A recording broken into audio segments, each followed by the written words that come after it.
नहीं था बल्कि अब 2.5 दिन से, और वहीं से होके आ रहा हूँ। अमित शाह ने जो कहा अभी गुजरात के गांवों के बारे में, मैं नेशनल हाईवेज के बाजू में लगे गांव में गया, मैं स्टेट हाईवेज के बाजू में लगे गांव में गया, अंदर तक 30-30, 40-40 किलोमीटर दूर तक के अंदर के गांव में गया, और वहां का सच और जो पिछले 1 साल से बताया जा रहा है गुजरात के डेवलपमेंट का सच, दोनों में जमीन आसमान का अंतर है।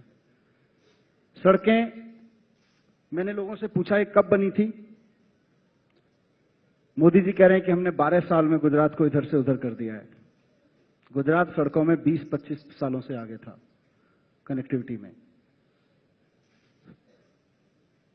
स्कूल 4 कमरे बन गए हैं, लेकिन क्या 4 कमरों को स्कूल कहते हैं, या वहां पढ़ाने वाले टीचर्स की क्वालिटी, उनकी सुविधाएं, और वहां जो कुछ पढ़ाया जा रहा है और वहां से जो अल्टीमेटली आउटपुट निकलेगा 12 साल के उसके बाद, उसको भी स्कूल कहते हैं।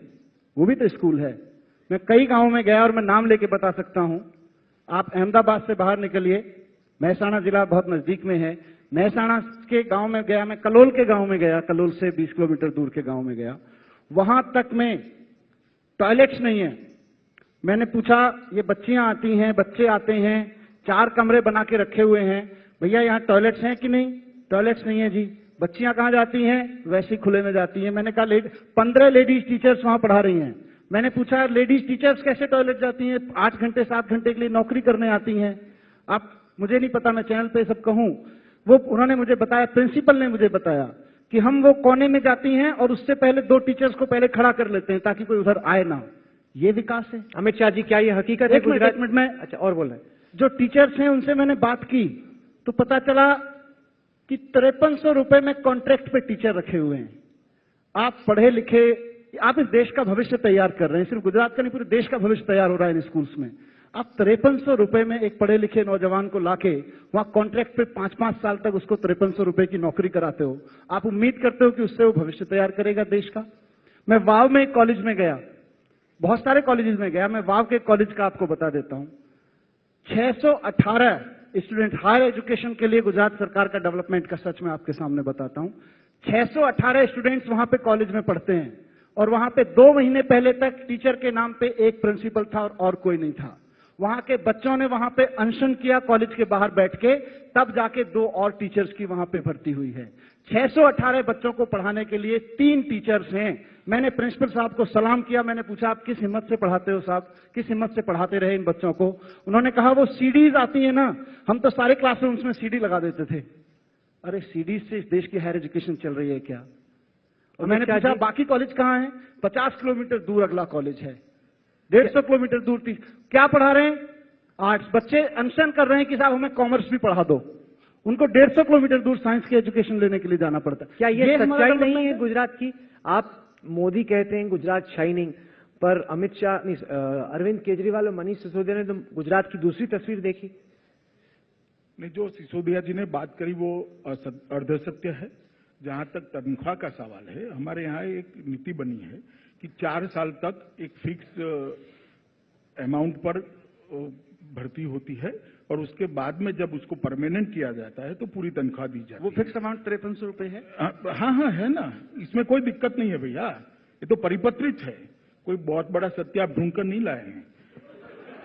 हाँ, पर और इस देश के पढ़े लिखे लोगों को 5300 रुपए के लिए 5 साल से नौकरी। अब मुझे सुन लीजिए ना, हमें जो गुजरात कांग्रेस से मिला उसके 10 साल में भर्ती पर प्रतिबंध लगा था।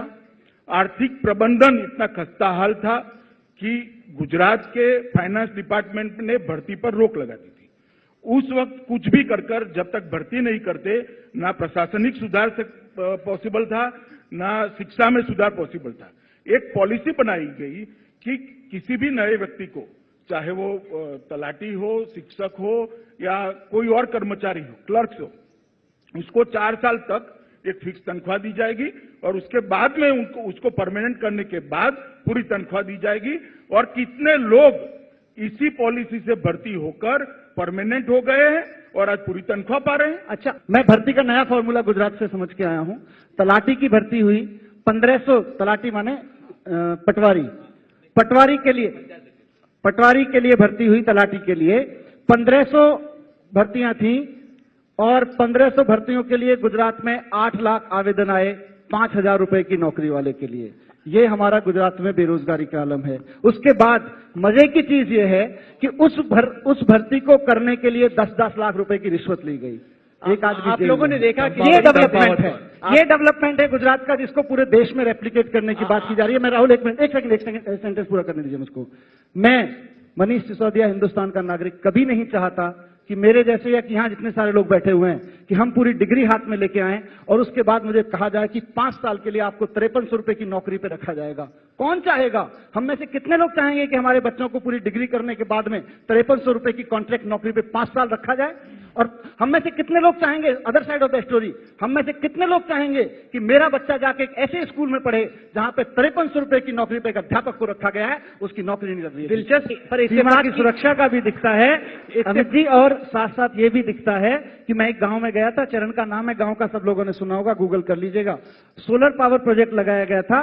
वहां के किसानों से जमीन जब फाइलों में बन गया, माइंड्स में बन गया कि वहां पे एक सोलर पावर का प्रोजेक्ट लगाना है, उसके बाद क्या किया, इससे पहले कि वो स्कीम अनाउंस होती, बीजेपी के नेताओं ने जाके सारी जमीन वहां 50,000 रुपए एकड़ में खरीद ली। और उसके बाद, नहीं एक मिनट पूरा कर दीजिए, 50,000 रुपए एकड़ में खरीद ली और उसके बाद 1 साल के अंदर अंदर वही जमीन बीजेपी के नेताओं से सरकार ने 27 लाख रुपए एकड़ में खरीदी। ये कौन कर रहा है? इसकी चिंता हम ना करें। हम सिर्फ ये कहते रहें कि आप बड़े बड़े भाषण देंगे, पाकिस्तान, चाइना, ये वो, और हम सुनते रहेंगे और हम गुलगुले बजाएंगे। हम तो जी टॉयलेट की बात भी करेंगे, हम किसानों की बात भी करेंगे, हम पटवारी की बात